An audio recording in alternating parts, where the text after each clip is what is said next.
Genesis chapter 16. Sarai and Hagar. Now Sarai, Abram's wife, had borne him no children. She had a female Egyptian servant whose name was Hagar. And Sarai said to Abram, "Behold now, the Lord has prevented me from bearing children. Go into my servant.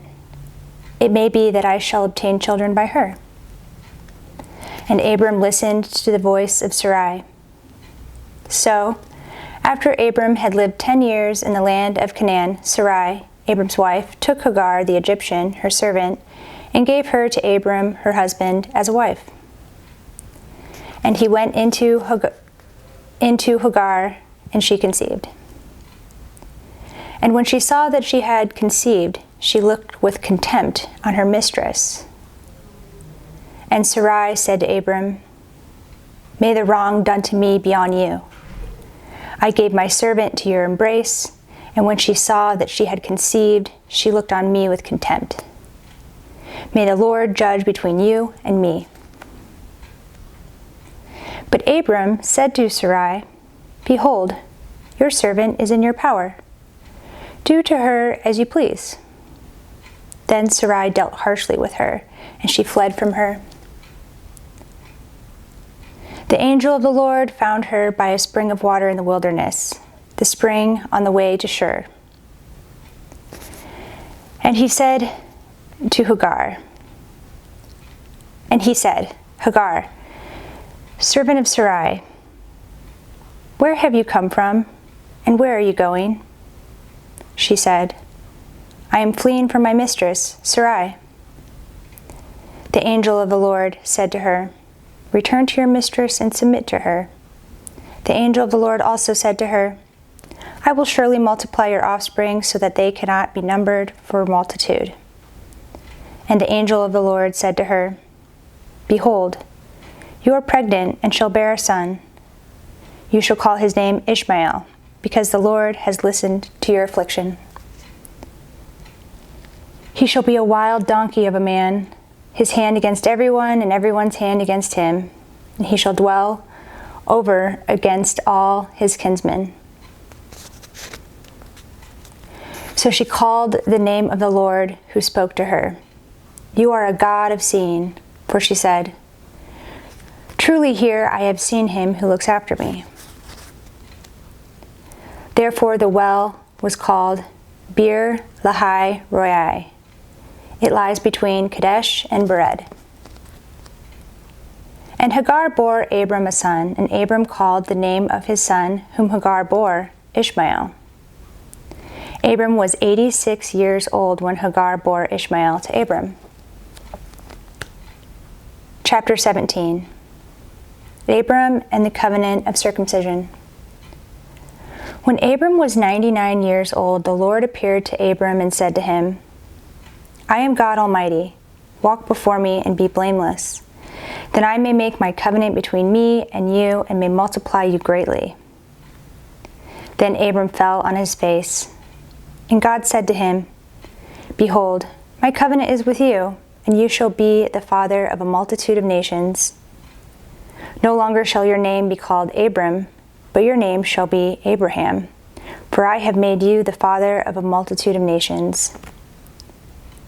I will make you exceedingly fruitful, and I will make you into nations, and kings shall come from you.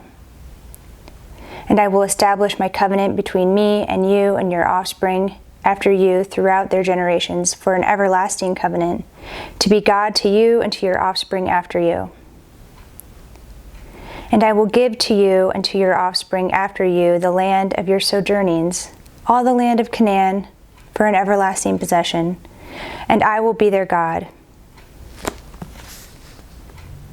And God said to Abraham, "As for you, you shall keep my covenant, you and your offspring after you throughout their generations. This is my covenant, which you shall keep, between me and you and your offspring after you. Every male among you shall be circumcised. You shall be circumcised in the flesh of your foreskins, and it shall be a sign of the covenant between me and you. He who is 8 days old among you shall be circumcised. Every male throughout your generations, whether born in your house or born with your money from any foreigner who is not of your offspring, both he who is born in your house and he who is bought with your money shall surely be circumcised. So shall my covenant be in your flesh, an everlasting covenant. Any uncircumcised male who is not circumcised in the flesh of his foreskin shall be cut off from his people. He has broken my covenant. Isaac's birth promised. And God said to Abraham, "As for Sarai, your wife, you shall not call her name Sarai, but Sarah shall be her name. I will bless her, and moreover, I will give you a son by her. I will bless her, and she shall become nations. Kings of people shall come from her." And Abram fell on his face and laughed and said to himself, "Shall a child be born to a man who is 100 years old? Shall Sarah, who is 90 years old, bear a child?" And Abraham said to God, "Oh, that Ishmael might live before you." God said, "No, but Sarah, your wife, shall bear you a son, and you shall call his name Isaac.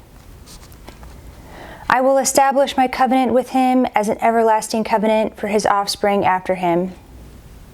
As for Ishmael, I have heard you. Behold, I have blessed him and will make him fruitful and multiply him greatly. He shall father 12 princes, and I will make him into a great nation. But I will establish my covenant with Isaac, whom Sarah shall bear to you at this time next year."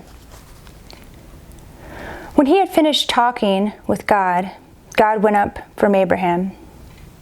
Then Abraham took Ishmael his son and all those born in his house or bought with his money, every male among the men of Abraham's house, and he circumcised the flesh of their foreskins that very day, as God had said to him. Abraham was 99 years old when he was circumcised in the flesh of his foreskin. And Ishmael his son was 13 years old when he was circumcised in the flesh of his foreskin. That very day Abraham and his son Ishmael were circumcised. And all the men of his house, those born in the house and those bought with money from a foreigner, were circumcised with him. Chapter 18. And the Lord appeared to him by the oaks of Mamre, as he sat at the door of his tent in the heat of the day. He lifted up his eyes and looked, and behold, 3 men were standing in front of him.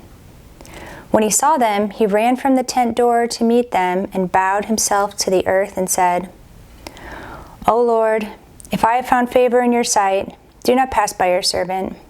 Let a little water be brought, and wash your feet, and rest yourselves under the tree, while I bring a morsel of bread that you may refresh yourselves, and after that you may pass on, since you have come to your servant."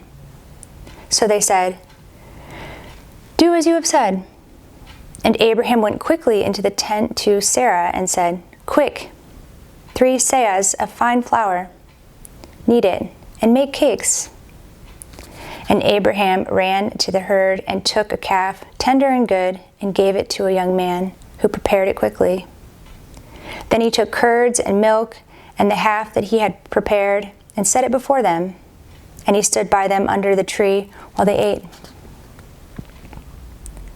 They said to him, "Where is Sarah your wife?" And he said, "She is in the tent."